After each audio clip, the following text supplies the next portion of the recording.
इस प्रॉब्लम में हम 3 मासेस प्रॉब्लम लेंगे, जिसमें हमारे पास अब एक ब्लॉक और ऐड कर दिया मैंने। तो पिछली बार हमारे पास ब्लॉक ए एंड बी था, अब इस बार आ गया सी। तो 3 ब्लॉक्स अब 2 अलग अलग स्ट्रिंग के साथ कनेक्टेड है। तो ये एक स्ट्रिंग है और ये एक स्ट्रिंग है, राइट। तो अब क्योंकि स्ट्रिंग्स जब अलग हो जाती हैं तो टेंशन भी उनमें अलग अलग आती है। तो यहाँ आएगी टेंशन T1 और इनमें आएगी टेंशन T2। तो मतलब यहाँ पर मास M1 और M2 एक स्ट्रिंग के साथ कनेक्टेड है। तो अगर B की टेंशन A की तरफ होगी तो ये होगी टेंशन T1, A की B की तरफ होगी तो टेंशन होगी T1। तो T1 रहेगी सेम क्योंकि स्ट्रिंग सेम है। लेकिन B और C में जो टेंशन होगी ये T2 होगी। C B के साथ कनेक्टेड है तो T2, और B C के साथ कनेक्टेड है तो टेंशन होगी T2। यहाँ T1 लिखने की गलती नहीं करनी है क्योंकि ये टेंशन अलग अलग हैं, राइट। तो अब हमारे पास 3 ब्लॉक्स हैं और हमें 3 इक्वेशन ऑफ मोशन बनानी पड़ेंगी। तो फोर्स इस तरफ लग रहा है तो ऑब्वियसली एक्सेलरेशन भी इस तरफ होगा, ठीक है। तो मैं सबसे पहले मास इक्वेशन बनाऊंगा for mass M3। So this is my equation of motion, okay. तो मैंने ले लिया फ्री बॉडी डायग्राम बनाऊंगा।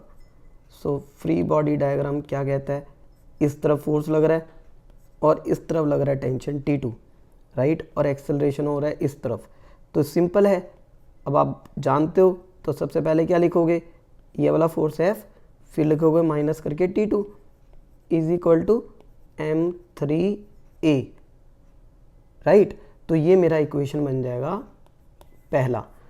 अब M2 के लिए बनाना है, राइट। तो M2 के लिए आपको ध्यान रखना होगा M2 ब्लॉक का एक टेंशन इस तरफ एक्ट कर रहा है, राइट। अगर हम डायग्राम में देखें तो T2 लग रहा है ऐसे और T1 लग रहा है ऐसे, क्योंकि यहाँ पर ब्लॉक है M1। तो M1 के साथ कनेक्टेड होने की वजह से, राइट, यहाँ तो टेंशन इस तरफ आएगा, राइट। और ये M2 जो है ये इस तरफ कनेक्टेड है M1 से, राइट। तो इसलिए टेंशन इस तरफ आएगा। तो ये मैं हटा रहा हूँ, ये मैंने बस समझाने के लिए आपको दिखाया है कि दोनों तरफ से कनेक्टेड है ये, राइट। तो इस तरफ आएगा टेंशन T2, इस तरफ आएगा T1 और एक्सेलरेशन हो रहा है इस तरफ, राइट हैंड साइड की तरफ। तो हमारी इक्वेशन बनेगी T2 डोमिनेट करेगा क्योंकि T2 एक ही डायरेक्शन में, minus T1 is equal to M2 into A। ये बन गई मेरी इक्वेशन ऑफ मोशन, राइट। अब मुझे फ्री बॉडी डायग्राम बनाना है फॉर मास M1। तो देखो कितना आसान था, राइट। तो अब मास M1 है, चलो ऊपर चलते हैं, देखते हैं प्रॉब्लम में। ब्लॉक ए ध्यान से देखो, सिर्फ एक T1 इस तरफ एक्ट कर रहा है, राइट। तो मेरा T1 ही इस तरफ एक्ट कर रहा है और एक्सेलरेशन भी इस तरफ हो रहा है। तो बन गया T1 is equal to M1 into A। अब आपकी तीनों इक्वेशंस बन चुकी हैं, राइट। तो ये मेरी है इक्वेशन नंबर 2 और ये है मेरी इक्वेशन नंबर 3। तो तीनों को साइड में लिख लेते हैं।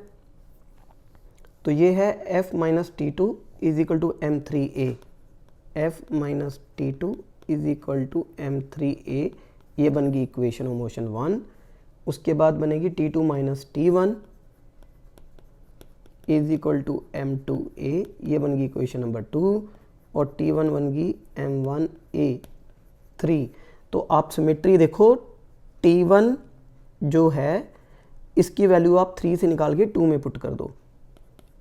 Put equation number 3 into equation number 2।